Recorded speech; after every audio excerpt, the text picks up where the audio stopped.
put together a few slides, but we can have this a bit more interactive. What I'm trying to do is give a high-level view in terms of what, as a company, we are doing in AWS in terms of the generative AI offerings and how those are relevant, right? So that's number one. The second, where I'll be going a bit more deeper, is in terms of how fintechs can leverage in different, uh, in different use cases. And I'll touch upon use cases, and some are in business, some are in sales, some are in fulfillment, some are in marketing. We will see, how we go through that. But the idea is to actually give a sense in terms of what is the art of possible, and leave you with some ideas in terms of how we can think about leveraging some of these capabilities to innovate in your products and services, right? So with that said, you know generative AI for fintechs, that's the topic. And I just want to start with how it all started in Amazon. And ML is something that we've been using from day one for business. If you have to run a large business like Amazon's, you need to use machine learning, and it was pretty much used in pretty almost everything that we have done.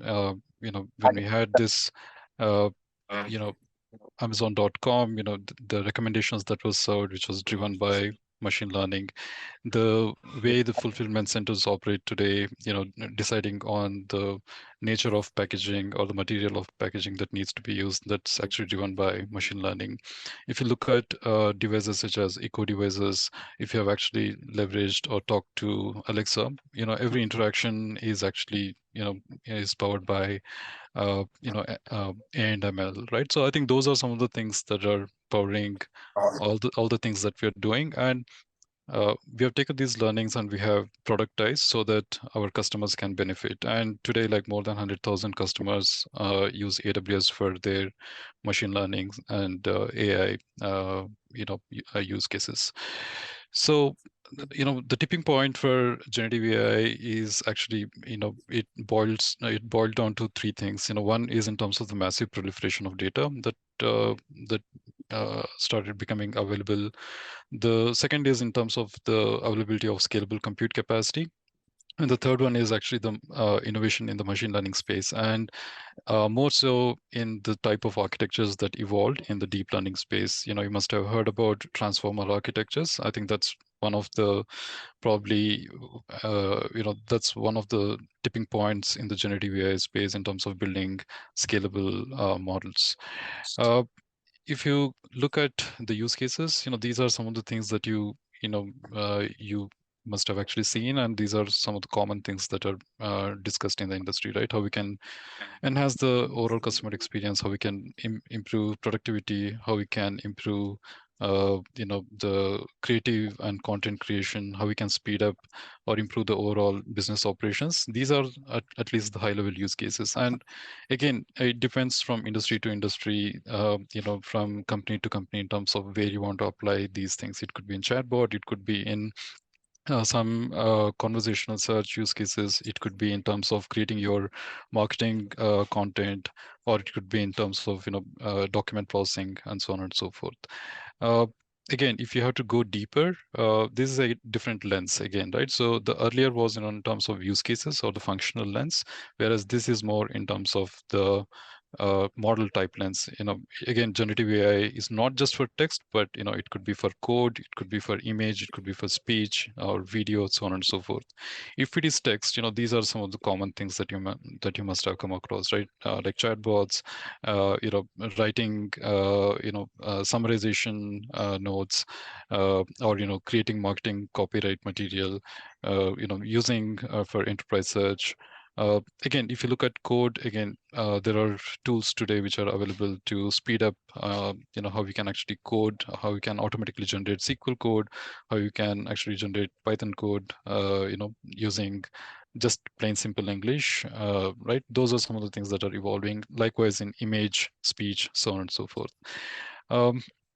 One of the things, the way I've structured the presentation is in terms of, the from a capability standpoint is on four things. Our focus has been in terms of how we can, help all the builders to simplify access to the foundation models. What is the easiest way you can build with foundation models. That's number one. Second is for for someone who is brave enough, who wants to actually fine tune the model or who wants to build their own LLM. There is also guidance that we have provided in terms of what is the best infrastructure, what is the most performant infrastructure that we can provide to help you, make that leap forward. The third one is, there are some popular or common use cases which are quite prevalent, and we have already enabled or built a couple of applications, that you can actually start leveraging instead of you trying to build some of those things.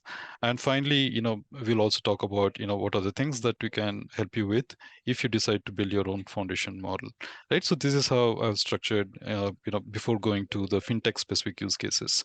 The first one, again, the easiest way to access any foundation model is via APIs, right? I think that's something that every developer would love. Actually, instead of them managing the infrastructure, instead of them thinking about how to scale, what compute size I need to decide in terms of deploying the model, that's actually very cumbersome. So, is there a way that we can enable developers to, try out a bunch of models which they can just call with an API, right? Simple API. That's exactly what we do with a service called Amazon Bedrock, which we announced early this year. Think of Bedrock like a marketplace for all the popular models. We today Bedrock has models from AI 21 Labs, which is actually Jurassic 2 models. Cohere models that we announced recently. We have Cloud 200K models, which is like latest and greatest from Anthropic. We also have non-textual models like image models from Stability.ai, which actually can take text and actually create images out of it. And while these are third-party models, Amazon also built and released our own foundation models called Titan. So there are Titan model for text and then Titan model for embedding. So when do you use Titan, right? So if you're actually building a search uh, engine, for example, if you need to create embeddings and if you have to store those embeddings, you would actually use an embedding model. If you want to just use it for summarization, then actually a Amazon Titan text model is something that you would actually leverage, right? So those are the uh, two models or the two variants that you would come across when you look at Amazon Titan models. The other announcement that we have made is something called as agents for Bedrock. We have Bedrock, which is actually a service which enables you to access foundation models using API, right? But second thing is how we can actually use foundation model to do certain meaningful tasks.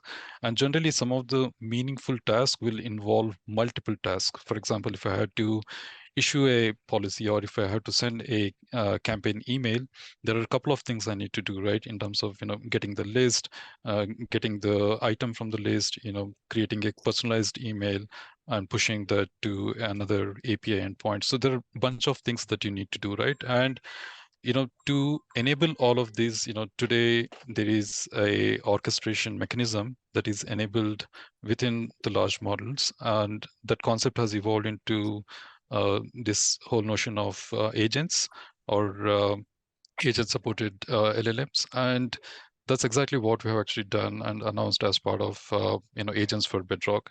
Agents for Bedrock enable you to break down and orchestrate business tasks that you can actually power with the help of a large language model.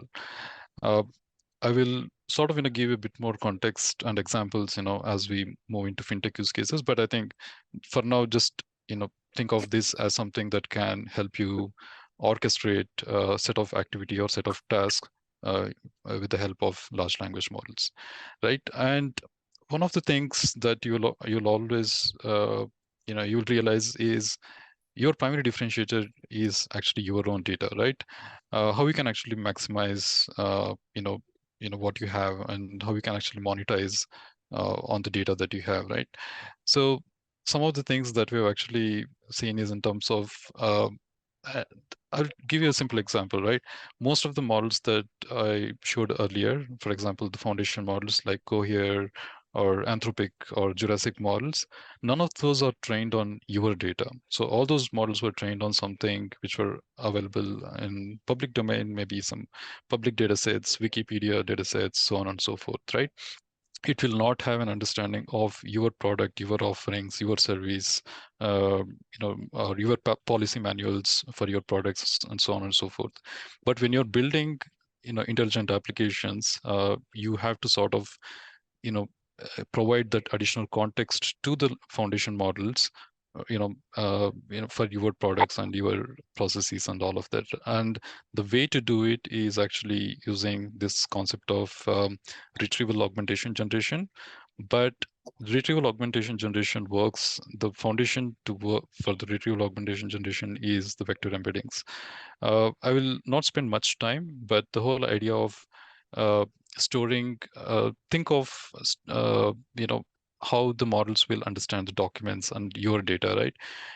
It will not actually understand in plain simple English. It has to be translated into certain numbers, right? So that's exactly what an embedding model would do. It will take text and it will convert that into a number, which, or a set of a large string of numbers, which is actually, used by the large language model to convert that back into something much more meaningful from a text standpoint. And the idea of retrieval augmentation generation is, while you're passing your question, you're also passing additional information about your products or processes and that additional knowledge as a context to the foundation model, so that the foundation model can give a more, I would say, uh, uh, appropriate answer rather than just hallucinating about the question that you have posed for it. So while we understand how the RAG works, but the additional challenge now is how we store the embeddings, because that's something new. We never have to worry about storing the embeddings. We always worried about storing the documents or our own data sets.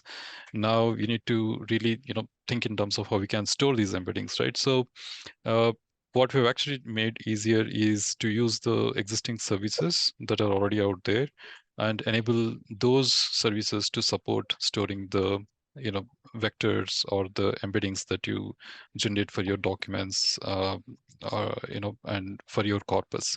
And what are those services? So these are the three things that are actually on the screen. The first one is Amazon OpenSearch Service. The second one is Amazon Aurora Postgre. The third one is Amazon RDS for Postgre. And you don't have to use any other additional service to store your vector embeddings. As long as you're using Amazon RDS, let's say Postgre, you can actually start using PG Vector, and you can just, use that same RDS instance which you're using for your transaction store to support PG vectors or to store your embeddings as well. Likewise, OpenSearch. OpenSearch is slightly for a different use case. If you have extremely large data sets, if you want to scale, multi-terabytes or petabytes, the way to do that is using OpenSearch, because OpenSearch scales horizontally and you can have as much data as you want. And the OpenSearch again today is available as a serverless platform, so you really don't have to worry about how to actually scale OpenSearch, how to manage the clusters and things like that. So you can start with OpenSearch serverless, and you can use the vector engine, which is part of the OpenSearch serverless, to store your embeddings. Uh, that's the announcement that we actually made, and some of these are getting GA'd in the near future as we speak. These announcements are just hot off the press, and these were announced in the recent New York summit by Swami. Just in case if you have actually watched those videos, I think you must have come across some of these names already. Uh, Getting into the other things in terms of you know the infrastructure side of things, whatever I have said so far is more in terms of how you can access using set of APIs. And the second thing is, how we can, let's say if you reach a stage where you want to, if you're thinking about fine tuning, or if you're thinking about self-hosting, or if you're thinking about training, then these are some of the things that you would require. When we talk about generative AI, most of the models are computationally, I mean, they require, even for simple hosting, they require reasonable compute power. right? And these are some of the options that are already available on AWS. Again, nothing new here on this slide. GPUs and all were there for a very long time. But what is new here is the new versions or new variants. So NVIDIA announced something called as Hopper or H100 series, which is already available today on AWS. Likewise, we also have, many customers said, we want more economical GPUs, right? And that's why, AWS sort of innovated and worked with NVIDIA to launch G5 instances. Some of you already might be using these things. 8 NGs are very popular, and G4DNs were there for a long time, which has T4 GPUs, but along came G5s, which has 8 NGs and which has higher GPU RAM or VRAM, as we call. And these are like, these deliver 3.3x higher performance than the previous generation G4DNs. The other important things, while the earlier GPUs, what I said was generic GPUs, which uses CUDA engine, there are few other things, innovations that we have brought in, like building our own chipsets, which is for machine learning workloads. And those two, chipsets are Trainium and Inferentia 2. Trainium is for training your machine learning workloads, and Inferentia 2 family supports hosting your managed, deploying it on a custom chipset, which is 40%, which has 40% better price performance than a conventional commercial GPU. Getting into the third topic, which is actually on applications. So we have seen accessing foundation model using APIs. The second one is on how you can host your models using the infrastructure that is provided on AWS. The third one talks about, the applications which are already ready to use applications that you can start leveraging for your teams. One such application that we have announced is called Amazon Code Whisperer. This has been around for a while now, and you can actually start using Code Whisperer to actually, think of this as a coding companion for your developers. If your team member wants to code faster, they don't have to actually, if they need any guidance, they don't have to go to, like in the past, Stack Overflow or some other site, search for some code and then, bring it back. So today they can actually just work from their IDE, like whatever IDE, like VS Code or IntelliJ, which can actually hook up to Code Whisperer. And then if someone says, okay, I want to write a Python function for sorting, a list or whatever, right? It can actually, generate that entire code in place. You don't have to move out of the window. You don't have to go to a website to do search, spend time, spend couple of minutes to search, sift through different articles and get that snippet, right? You don't have to do that. Everything happens within the IDE itself. So that sort of, speeds up that entire, application development time. And the good thing is actually the code also is a bit more secure, because you're not just taking some random code somewhere from the internet and that you're using. So it's a bit more safer. The third interesting thing is what we have done as an additional value add is introducing code scanning capabilities within the Code Whisperer itself. Whatever code that you're generating, you can do the complete security scan within the same environment before you push that to production. Again, there are already early adopters from companies like Accenture, Infosys, HCL. They already started using Code Whisperer in a big way, and I don't see a reason why you shouldn't actually, give it a try in terms of speeding up your, app development and developer productivity.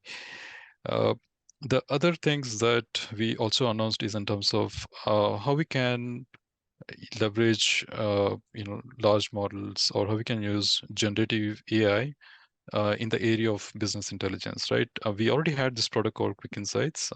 Some of you might be aware, but what we have added as additional capability is how we can do visual authoring, how I can create a dashboard as a analyst without having to, know a lot about which chart to pick, which, dimension to select, which, property to set, for whether it's like a pie chart or, any of those line graphs and all of that.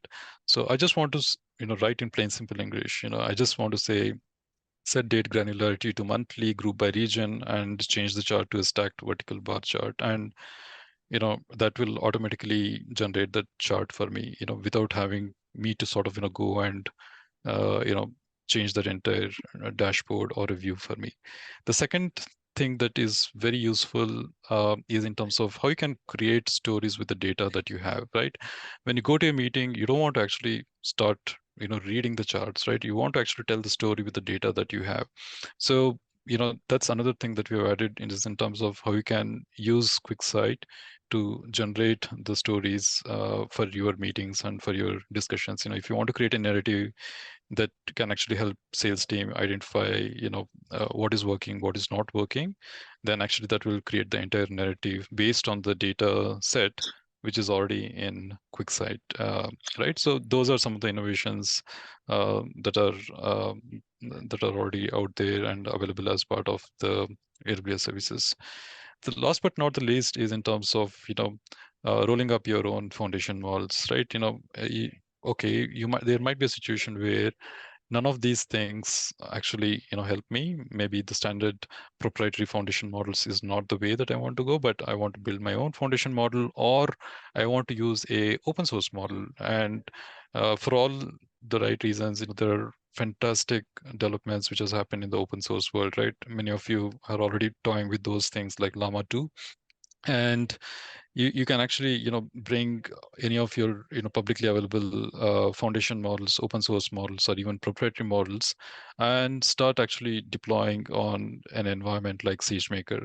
And what we have also done is within the SageMaker, we introduced this functionality called SageMaker Jumpstart that enable you to deploy all these models with just one click, and that has already it has some additional intelligence, right?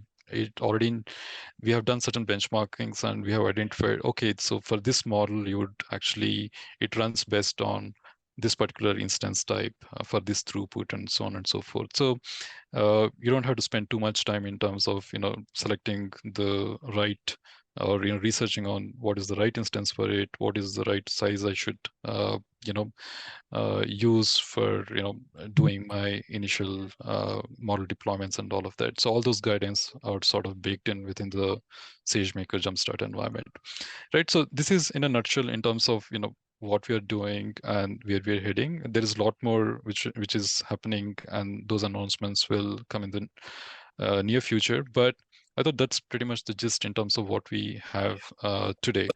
But how is it relevant for fintechs, right?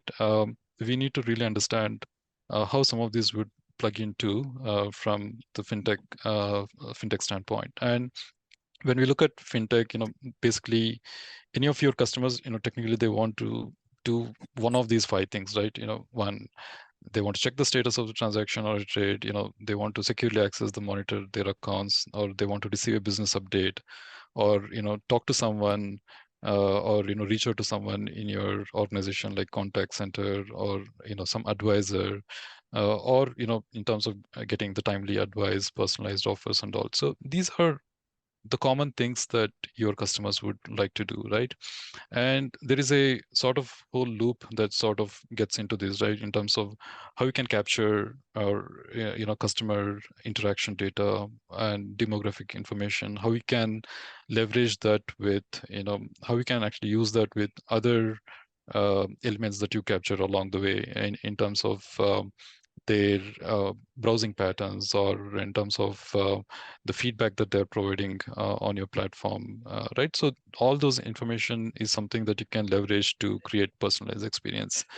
Uh, but I want to sort of, plug that element of personalization also into some practical use cases. And if I had to break it down, while there are a lot more we can do, but I thought, these are some of the summary things that I could come up with, and I'd be happy to take feedback and we can build upon this. But these are the three things that I initially came up with in terms of uh, you know road to fintech of future, right? So these are the top three things where we can have high impact from generative AI space.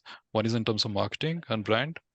The second is in terms of sales and product fulfillment. The third one is on the service. And there are different interventions in each of these things. When let me start with the marketing, right? Marketing, one of the important things is in terms of how we can send personalized communication, right? Uh, and with generative AI, customizing or stitching those personalized messages, be it transactional messages or marketing messages, it becomes extremely easy. And you can be creative, right? You don't have to send a even if it is a transaction message, you don't have to just send a very boring transaction message saying that, okay, you have done this transaction, but you can spice it up, and you can use an LLM and make it sound a bit more, I would say, uh, you can put some more energy into that, and you can customize it, and you can actually push that, right? And how do you push that? Again, there are different techniques to push a communication, right? Again, via different channels. So there are enablers, like Pinpoint is one of the enablers. If you're already using, probably you would know. Pinpoint is a multi-channel marketing communication service within AWS, where you can actually go create your campaigns, journeys. You can create segmentation. You can decide which channel that you want to interact. You can create or embed personalization elements within that, and not just sending out the communication, right, but how to close the gap. You can look at the analytics in terms of whether have they opened that email that you have sent, have they clicked on the link that you have sent, so on and so forth, right? That entire feedback thing is something which sort of comes back to the Pinpoint.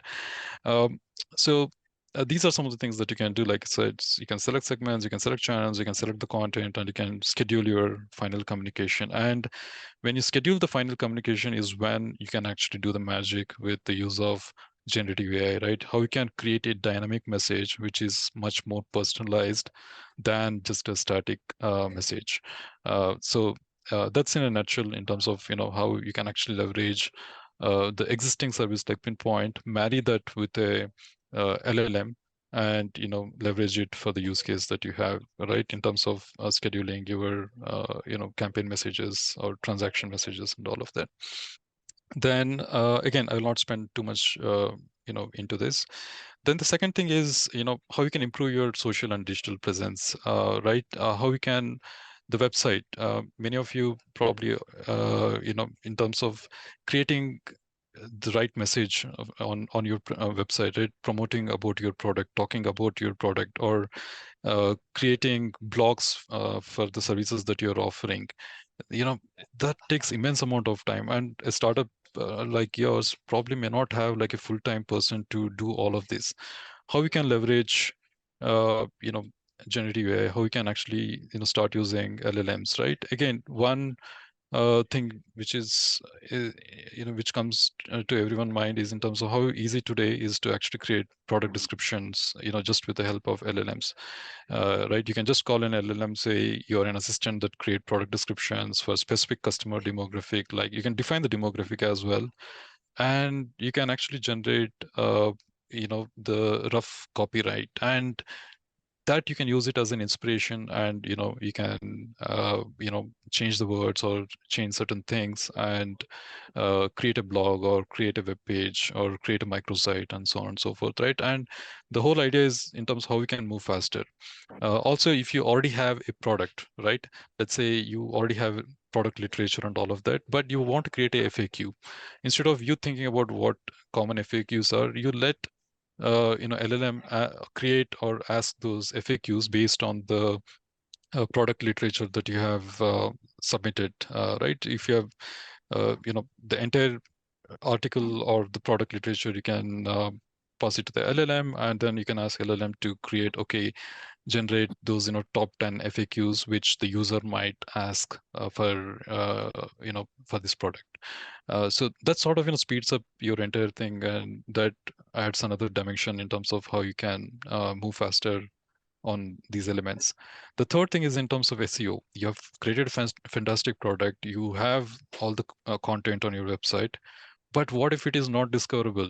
What is the point of all this hard work, right? I mean, if you're whatever you have built, if it is not coming on any search engines when your customers are searching and looking for those things, then that actually doesn't yield. So how you can again leverage LLMs for SEO stuff, right? Again, uh, you can use LLMs today to actually use the right or come up with to trigger the right SEO keywords, and you can ensure that those keywords are sort of captured in the product generation task that you're doing. So that's an important step when you're really thinking about using LLMs. And these are all set of examples. Let's say if you want to all these are examples, and credits to this gentleman who posted all of this on Twitter in the past.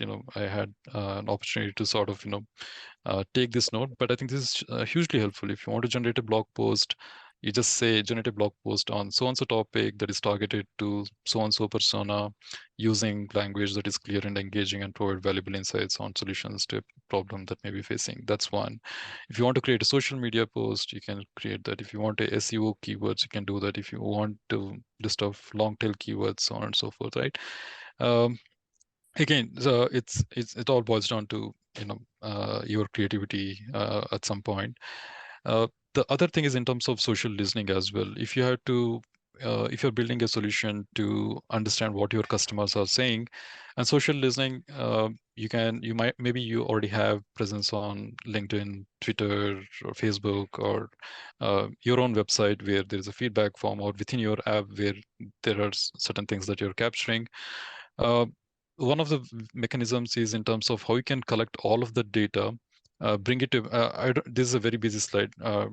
Just ignore this. I mean, I'll simplify. The whole idea is how we can capture all the signals that you're getting from different, websites, properties, and the apps that you have built into a common place, and then try to understand, what the customer is saying.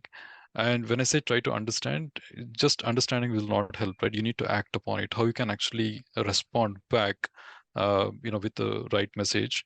Again, there are a set of enablers, and there are certain things that you need to do. For example, Amazon Comprehend helps you analyze, what is the intent, or which is lying within that message, right? So it builds upon the concepts of name entity recognition and a lot more. That's again used in conjunction with other services such as Pinpoint to create the action, or to drive, to sort of close the entire loop. Those are some of the things that I think your marketing or brand teams can actually start using today, or thinking in those things. Again, not everything you might be applicable. Maybe you can just get inspiration and do one or two things in each.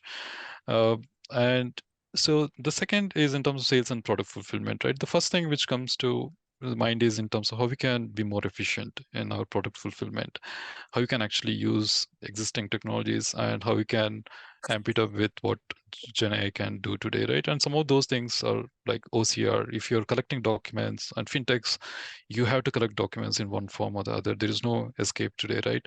How you can improve the overall customer experience with efficient onboarding. Again, there are services such as TextTrack that helps you, extract the relevant content from the documents that you're collecting with, so that you don't have to do that in a manual fashion. Again, you can today not just reading the documents, but you can read receipts, you can read identity cards, so on and so forth. The other the continuum to that is actually on the KYC. I talked about ID, but Indian ID cards are very unique, right? In a sense that uh, there are different languages. Even if you look at Aadhaar or PAN card and all of that, they're printed in different languages and all of that. You still, at some point, you need to think in terms of how we can manage ever-changing stuff. Again, all these challenges you will face. When I'm sure all of you have gone through this, right? Quality issues, blurriness, skewness, perspective. There are background noises. I mean, it's not just the image, but there is a person who's actually his hands, fingers are also in that image. The positions, the variations, because there are Just look at there are 250 plus variations in driver's license, other passports and all. Passport is fairly standard, but uh, other sort of identity cards and all of that. So what we have actually done is to simplify these things, we created a capability within a service called AWS recognition, so that you don't have to sort of do or worry about too many of these things. You you still need a good quality image, but again, there are techniques to enhance the quality of the image and all of that using GANs or generative AI techniques, and then you can actually feed that into existing services like recognition textract to extract the right information and compare it with the other form data or the structured data that you have for final verification. Uh, the other thing is in terms of real-time underwriting, right? And if you're in the lending space, again, how fast you can underwrite, how fast you can give the response back to the customer makes a difference from the overall experience standpoint. And you don't want to do that with a manual process, right? And most of your collecting the data or have a corpus of data of some proxy data sets through which you can actually build a model today, a machine learning model that you can host, and you can do that entire scoring in real time and give the response back to the customer so that they know whether they're getting the loan or not and stuff like that. uh, how to get started? Again, we have published templates, and I'll be sharing all of this after the call. I'll include some of the reference material content which you can go refer. There is the entire code set as well as in the GitHub, as well as how to actually use that on AWS, in a step-by-step manner. All those things we'll be sharing. Uh, but essentially, behind the scenes, these are some of the services that we'll be using, like SageMaker, that helps you deploy your payloads, and you don't have to worry about scaling, because the endpoint in SageMaker, it's auto scales. You don't really have to think about containerizing it, deploying it on a different container infrastructure, putting different scaling metrics and all of that. So it's just build on SageMaker and deploy it on the endpoint which the SageMaker provides, and most of the things will be taken care. And at some point, you might want to also factor in of lowering the cost, where the costs will come from. Once you build a model, it's primarily about inferencing, right? But how you can cut down the inferencing cost? Again, there are different options like Graviton 3 chipsets or Inferentia and things like that. Uh, Coming to the last topic, and this is one of the most important thing when it comes to customer experience is actually on the service, right? How we can improve the overall service efficiency. The first one, again, what we all call is a call deflection using voice bots, knowledge management services. Uh, the channel could be anything, right? It could be a chatbot system, or it could be an IVR system which you have put in place. But essentially, how we can do some of these, how we can enable customers to do things in a more self-service way. Or number two is how we can actually enable your agents who are serving your customers much more efficiently, right? How we can build agent assist tools so that your agents can actually serve your customers much more efficiently. So those are the interventions that come into picture. And we talked about this earlier. I talked about the concept of your own, or the importance of your own data and using your data, uh, you know, uh, feeding your data to the large language models, right? Uh, so think of a policy manual that you have for specific onboarding requirement or for a product that is actually sitting maybe in some document store, or in S3 bucket, or in some document portal like SharePoint or somewhere in your organization. You can just point that into Kendra. Kendra is one of the services in AWS which can ingest the data like policy manuals, documents, spreadsheets, and all of that, and can actually send that contextual information to the LLM at the time of invocation. Let's assume if any of your let me see if I have a demo. Yeah, so If you just ask a question, say, let's say, okay, so this is a technical one, not really a fintech one. So what is pillars of well architecture? Then it says, okay, these are the 5 pillars of well architected framework: operational excellence, security, reliability, performance, efficiency, cost optimization, and all. And none of these were, trained or were available, say, in other models, right? So, this was in AWS website, this was in AWS documentation site. So this was actually fed into the large language model so that, it can give, a more creative response. So that's how you can actually, I would say, reduce uh, the cases of hallucination, so that, your system don't have to hallucinate and give wrong answers to the end customer. How you can, take it to the next level, right? There might be, again, the use cases will differ from, every company to company, but think of, let's say, if you want to build a virtual human assistant where you're not really engaging with text, but actually, someone talking to a digital avatar, not really a person, but a digital avatar. So in a voice conversation, you can actually capture the voice and you can translate the voice in real time. And I'm talking about all of this in real time, right? You can, transcribe that in real time. And if there is a translation required, you can also translate on the fly. And you can take the traditional context, that you have from your documents and your information repository and pass that to the large language models or the foundation models and generate the response. And once you generate the response, you can create, and the response is generally in text, so you can actually convert the text back into, this entire voice. And if you really want to take it to the next level, you can even have wave to lip models wherein it will enable lip movement. If you have an image, if you pass the image and if you pass the voice file, it can actually generate a more natural looking, lip movement, so that the user will feel that he's talking to someone semi-real. I mean, you'll make out it is not real human being, but at least it gives a different user experience than just talking to a blank phone where there is just the number without any person face and stuff like that, right? So those are some of the things that where you can be creative when it comes to service.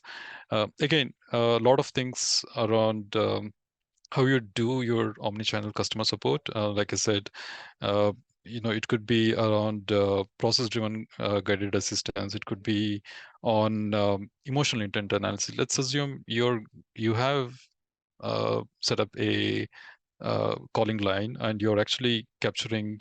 You have an agent force. Maybe you have 50 agents or 100 agents or maybe 1,000 agents, and you have voice files or the call logs for every conversation.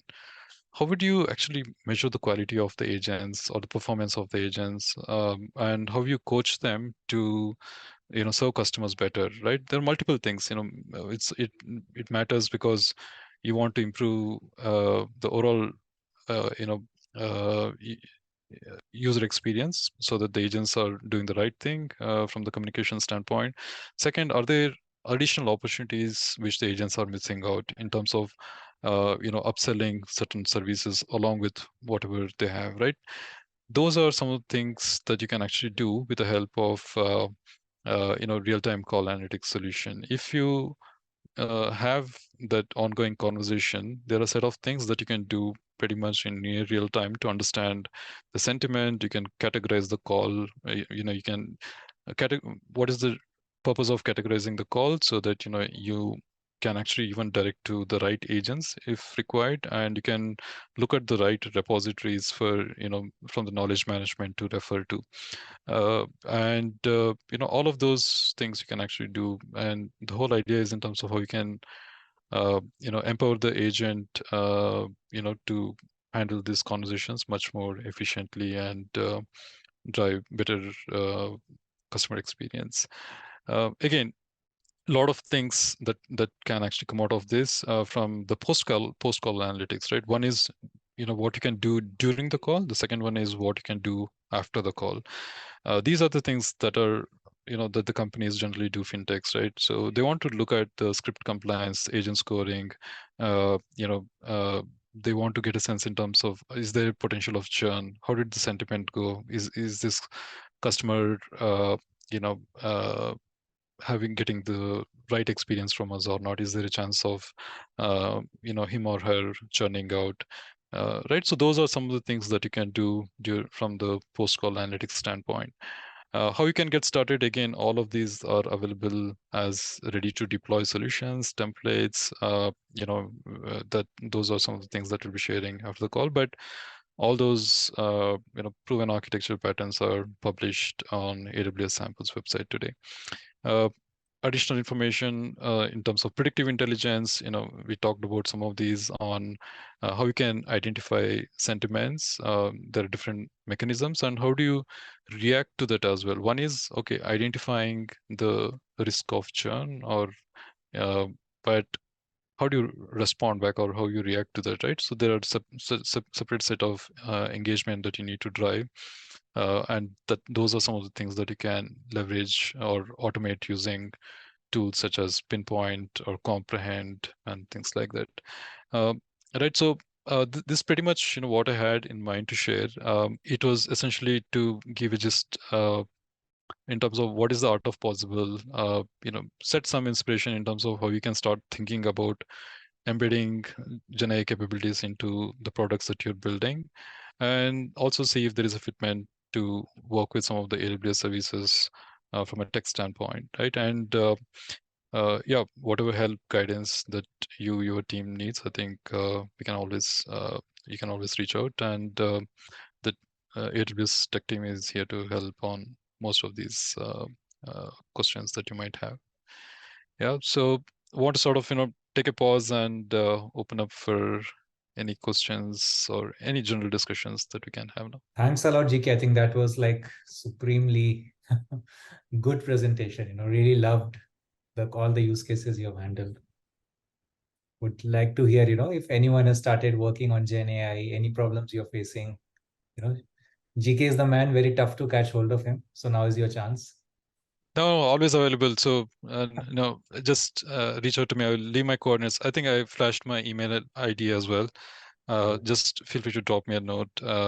Just mention that you're part of Infinity Accelerator, so I'll make sure I'll prioritize. So we are using a few of the services that we're mentioning, especially recognition and all. There are plenty of use cases, but there is some lack of clarity in terms of how it will pan out, because we are a B2C platform offering freemium models. So only for paid customers it becomes viable. For non-paid customers it becomes non-viable. Any service for that matter. Mm. So I would want a suggestion from you that if we have to explore something in GenAI specifically, then what is a good way to start? I'm Yeah, talking of purely GenAI as in the automatic text creation. yeah, Yeah. right. Okay, great. I think probably I think I'll just repeat this. I'll use the same anecdote which one of my friend also told me. I think what did we all do when we got our first smartphones, right? We just installed few apps and then we started playing with those things, right? Um, I think if you had to take the same example, what I would suggest is just go play with some of the models which are already out there, right? Get a sense in terms of what those are doing. Forget about the business use cases for a while. Just go access Cloud 200K model, or just access Jurassic model. Just use Llama 2. Ask few questions. Just type out few things, see what you get. Uh, and then start thinking about your use cases. Okay, what is it that you want to do? And you know if you're getting some reasonable results, if it is actually meeting what you're looking at, then start exploring those, right? Start, make it like a pilot, and then test the waters, get some feedback from the product teams, get feedback from customer teams, whether this is meeting the needs and all. But at some point you need to also think about scale, and then the questions about costs, all of those you have to factor in. What is the long-term strategy for me? Should I be using the APIs, or should I be hosting the models on my own? those are the questions or decisions that you need to make at some point, right? But the easiest way to get started is to start using APIs, and that's why we actually announced Bedrock. And Bedrock today gives you choice to play with bunch of models, not just one model, but bunch of models. You can plug and play using LangChain framework on which model that you want to use. But I think the experimentation is the best way to start. And at some point, have that consultations with the technical team. I'm more than happy to sort of, sit with you and actually dive deep and help you decide on what will be the right approach for your organization. Again, in fact, in one of the recent thing, I made a detailed presentation on how to select your large model as well. So there are different evaluation metrics, whether is it a proprietary model or you want to go the open source route, whether you want to use it as a SaaS service, whether you want to use it or you want to self-manage it. What is the data that you'll be passing? What are the audit and compliance requirements that you will have? For example, if you're a fintech, are you okay to have the data sent out of the country, or is it something which has to be within India?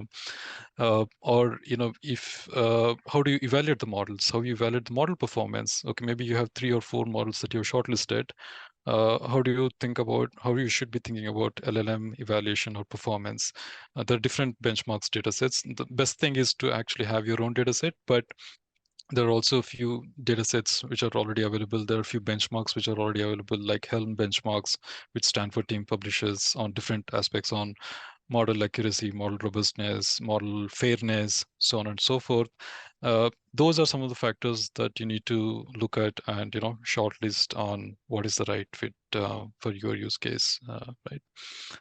So, but yeah, Vinay, thanks. Great question. No easy answer, but the easiest way to get started, if I were you, I'll start with APIs like Bedrock APIs, or just spin up a SageMaker Jumpstart instance, deploy a Llama 2 model, and then use the endpoint and start playing with it.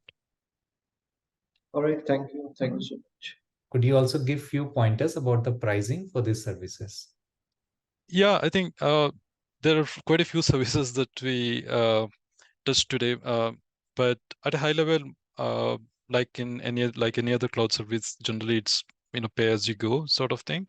But it will depend on what services that you're using. If you're using Bedrock, generally it is token based pricing. You're paying based on the number of tokens that you're passing or the text length or the input. Think of tokens as some sort of let's say uh, a bit of like, think of like a word, right? Or how many tokens that you're passing and how much content you're generating. That's how the Bedrock services or the models hosted on Bedrock are priced. If you chose to self-host the models, let's assume you want to deploy Llama 2 model on your own on SageMaker, then generally SageMaker is based on the resource consumption. If you're spinning up a GPU, let's say a G5 DN, if G5 or a G4 DN, so that is what you'll be paying for the amount or number of hours that you have actually, been running. So it depends on what service that you're using and stuff like that. Some of the specific, I'm not sure in this larger form, but some of the specific things, like for example, you mentioned about credit modeling.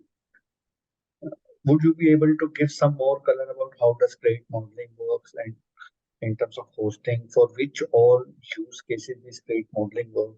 Do you have some standard credit models to be deployed, or we can give our credit model? How does it work?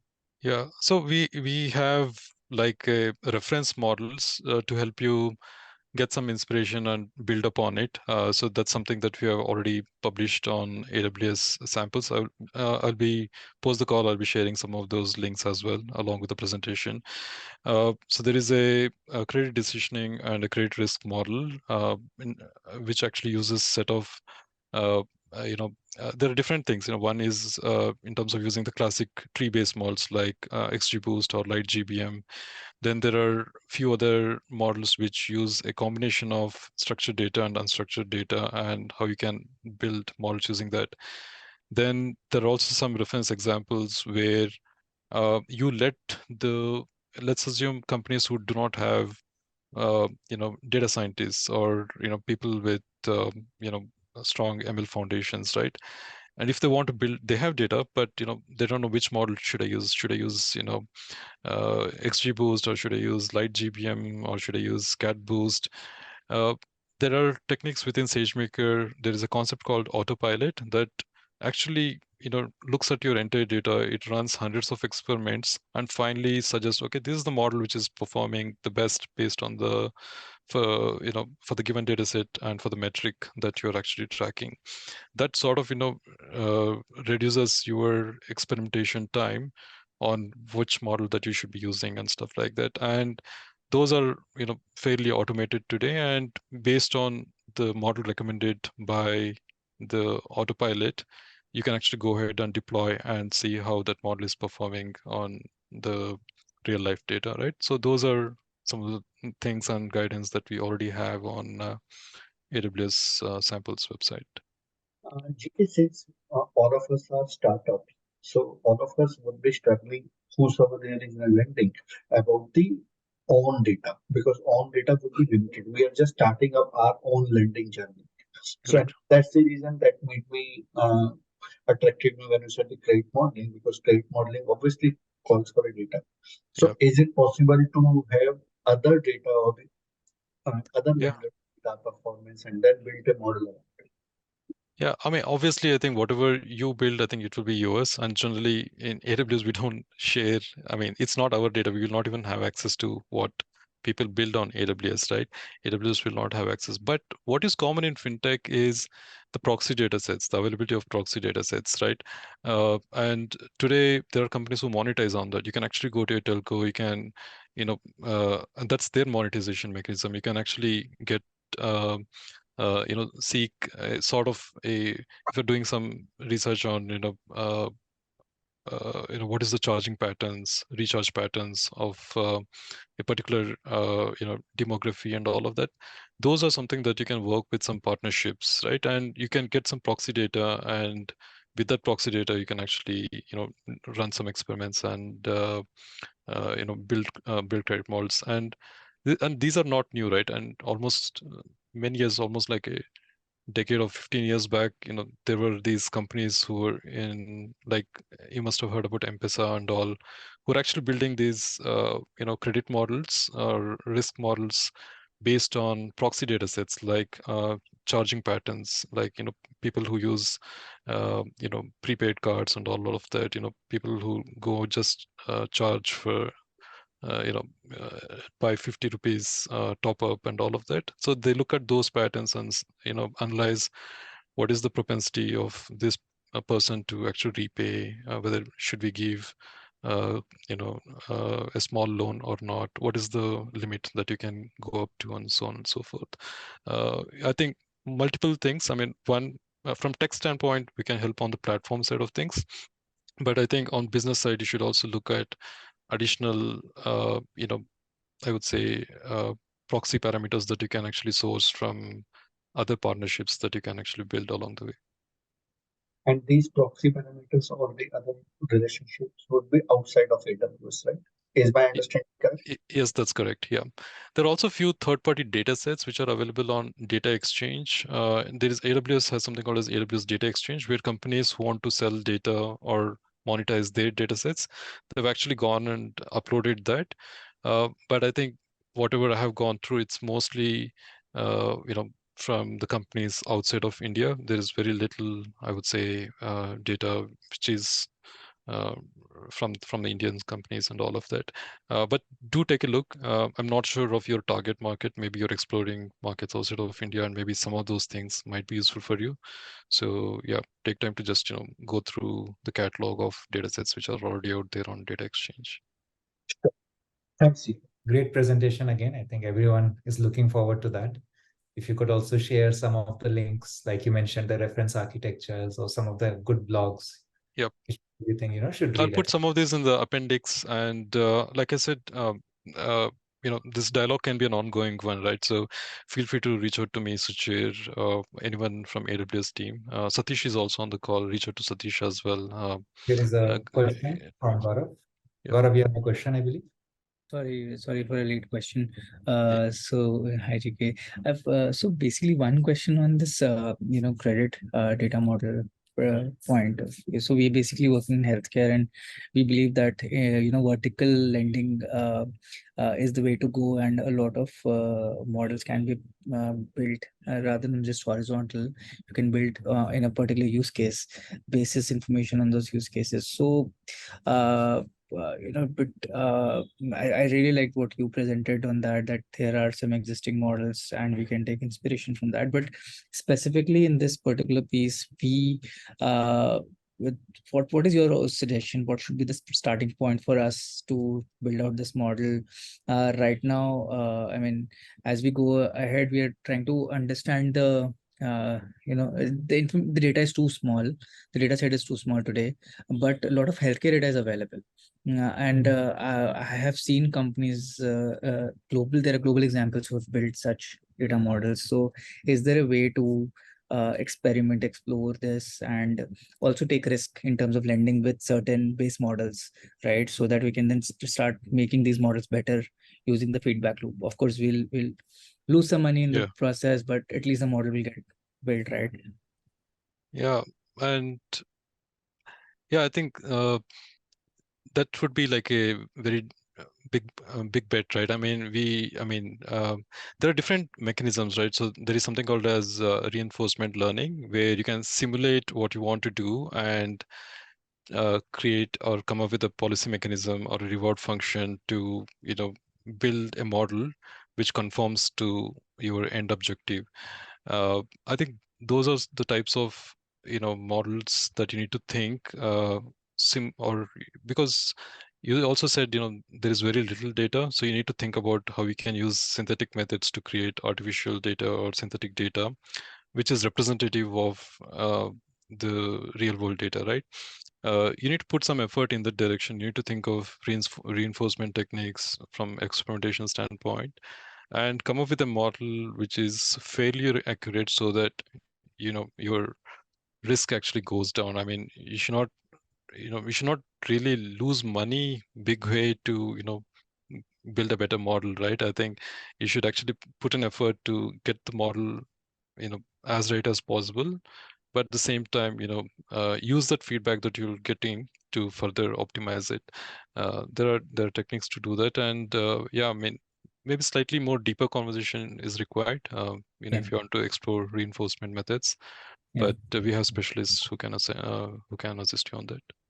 And the models which are available globally also, so we can use certain examples, right? So maybe in a deeper conversation we can explore what are the existing, what the other players have done, and maybe then you guys can help us that if we can build out something on the same lines or similar lines here in our Yeah, use case. sure, absolutely. Yeah. Cool. Chalo. Right. Thank you. Thank you, everyone. Thank Thanks. you. Thanks, everyone. Thank Bye. you.